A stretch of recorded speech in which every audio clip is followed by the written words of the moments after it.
28,800. If I ask you if you think this is a big number or a small number, maybe you would say, yeah, it's pretty big, and maybe some of you would say it's pretty small. But of course, everything depends on the context. If I tell you this number represents the amount of friends I have, you might say, okay, she's pretty popular. 28,800, that's a lot of people. But if I tell you is the amount of seconds I have spent sleeping, you might say, okay, explains the under eyes, you clearly need to get more rest. But this number has nothing to do with my friends or the time I spend sleeping. Don't worry about that. This number represents the amount of days you live when you turn 80. So that means when you turn 80 years old, you have officially lived 28,800 days. Bring out the cake, blow out the candles, pop the confetti. Congratulations, you've done it. So I don't know how many of you will react to this information, but I remember when I first learned of it, I was pretty overwhelmed because, 80 years old, that's a pretty respectable age. You're more towards the end of your life than towards the beginning. You were already supposed to have your dream job, your family, and achieve your goals. And that's only 28,800 days? I had this idea that I would have more time, and I started thinking, oh my God, wait, how many days have already gone by? How much time have I already spent? And I was like, wait, what do I spend my time on? And there's a lot of things, that I can't control. For example, sleeping. You have to sleep. They say you spend like a third of your life sleeping. So divide that number by 3, that time is already gone. What else? I go to school. I spend like 7 to 8 hours in school 5 times a week. But I have to go to school. I can't just not go. I have to get educated. Breathing, eating, going to the bathroom. When nature calls, and you have to answer whether you like it or not. But what about the things I do willingly? Things that I do with my time because I want to do it. And I was like, okay, I watch a lot of movies, a lot of Star Wars. I watch some series, I read some books. But that's okay. I enjoy spending my time in things I like to do. I go out with my friends. I spend time with my family and my loved ones. That's pretty good. But you know what I spend a lot of time on that I don't really like? My phone. And I was like, wait, how much time do I actually spend on my phone? How many days did I already waste? And I said, I'm going to do a little experiment. I'm going to download an app that was supposed to track my screen time. And I'm going to see just how much time I spend on my phone. And I thought it was going to be like 5 to 6 hours because, we all have phones and we all use it like a lot of time. So the whole day went by. And I got the little notification from the app that said, you have spent X amount of hours on your phone. And I clicked on it. And I'm going to be very vulnerable right now with you. It said, you have spent 8 hours on your phone. And I was like, 8 hours?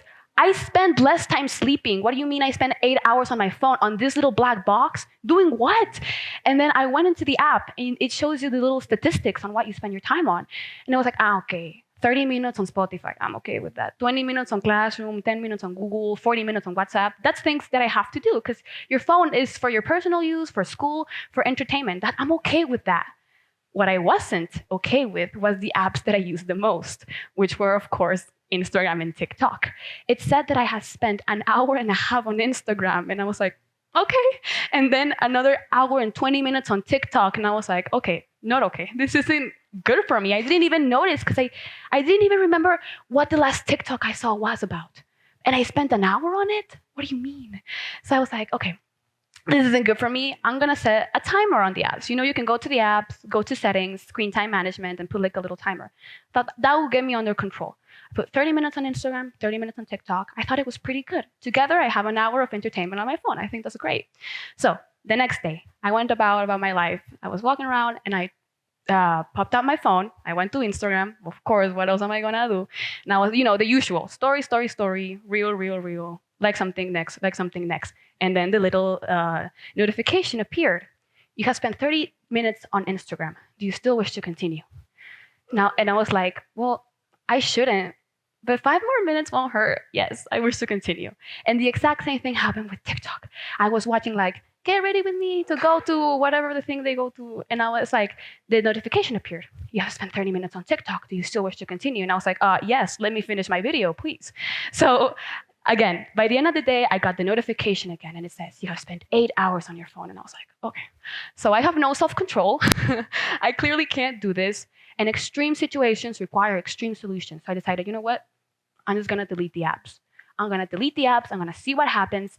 And I'm not going to go away forever, of course. I'm just going to do myself a little detox, a little clean. I'm going to go away for some time, and I'll eventually come back. So I did this at the beginning of the year. So it was like February February of 2024. And I was like, okay, I'm going to do 3 months without these apps, and I'm going to come back on my birthday. It's going to be my little birthday gift to myself. So the apps, they were gone. And I have to be very honest with you. The first 2 weeks, the weirdest weeks of my life, because I didn't notice how much I have this like impulsive behavior of immediately taking out my phone and going to Instagram. So I did exactly that. I woke up, I looked at the time, I still have some time before school. I'm going to go open Instagram, see what happened, But it wasn't there. I was like, oh my God, what do I do? Do I like look at the trees? Am I supposed to think? I didn't know what to do. I was lost. So I just like turned off my phone and I just sat there. And that happened for the first 2 weeks. It was like if somebody had taken my hand off because I felt like I was missing something. Something was missing. I couldn't go 10 seconds of not being entertained without, Instagram, TikTok, because I needed that like stimulation. But after those 2 weeks were over, I was like, okay, I'm fine. I don't need to. You have my phone everywhere all the time. But the bigger thing came, which was FOMO, the fear of missing out. So I think that almost everybody, if not everybody, has Instagram. So it felt like everybody knew this one little secret that I didn't know. And there was like this voice telling me, Raquel, you're missing out on so much stuff. Everybody has it. You should have it too. And I genuinely remember feeling like fear and like anxiety that like, what if a friend posts a story and I don't see it? If somebody sends me a DM and they think I'm rude because I don't answer? What if my friend sends me a really good reel and I never get to see it because I don't have Instagram? And I don't know exactly when it hit me that I sounded so dumb, because the things people post on Instagram are not really that relevant to my everyday life. It's like a picture of the sunset, my cat and my dog, 0.1 with my boyfriend, or like pictures of people at the gym, 70 without spot or whatever they do. And if somebody's sending me a DM, which most people don't, that's okay. If somebody's sending me a DM, it's like people asking me for homework. And I have WhatsApp. If you really want that homework, you would contact me by WhatsApp. So I realized I'm not missing out on anything. I used to use these apps for an hour a day, and now I didn't even feel like I needed them. So after this very weird and experimental first month, I decided, okay, smooth sailing from here. And the next 2 months, I was great. I was able to feel more concentrated. I woke up and I didn't even check my phone. I like opened the blinds and opened the windows and I felt the fresh air. Like my mom was right. It was the phone. And, and I felt great. But of course, eventually the 3 months passed and my birthday came, May 13, just in case you want to know. And I downloaded the apps again. I was like, okay, Instagram, TikTok, come back. Yes, sir. And of course, just because I have them back doesn't mean I'm going to go immediately into my old habits. I'm still going to have my 30-minute timer on Instagram and my 30-minute timer on TikTok. So brand new day. I pull up my phone, and for the first time in 3 months, I open Instagram, and I'm like, yes, let's see who posted what, tell me the gossip. Did they break up? Did they get back together? I want to know everything. And then the notification appeared. You have spent 30 minutes on Instagram. Do you still wish to continue? And I looked around, and I was like, yes, yes, I do.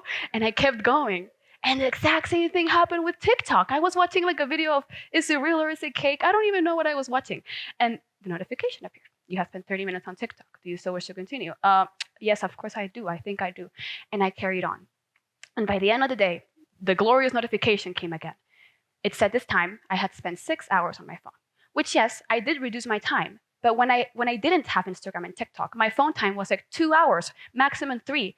So I basically doubled it just because I downloaded these apps again. And I thought for a second, okay, I clearly went 3 months without these apps and I'm fine. I still have my both arms, my 2 legs, my heart's still beating, the world didn't explode. And having these apps is not good for me. I don't even feel good. I don't even remember the last thing I saw, because that's how much my brain was turned off during the entire process. So I decided, I don't need these apps anymore. And I deleted them forever. I don't have them anymore. They're off my phone. It's been 7 months since I have done this. And I can honestly say it has been very beneficial for me. I know that not everybody understands it. Some people still look at me a little bit weird. I'm okay with that. And I'm not saying that this is a solution for everything and that everybody should do it. Instagram is not evil. It's not going to, rot your brain. It's okay. You can have it. But for me, it wasn't something that really, was worth my time. And all of this started because I realized how much my time is worth. 28,800 days is not a lot of time for me. And I wish to spend it wisely. There's a quote by Buddha that says, the problem is that you think you have the time. Oh, I used to think I had the time to be an hour on TikTok and then an hour on Instagram. And I realized, well, no, I don't. So I urge you to please spend your time wisely. Thank you.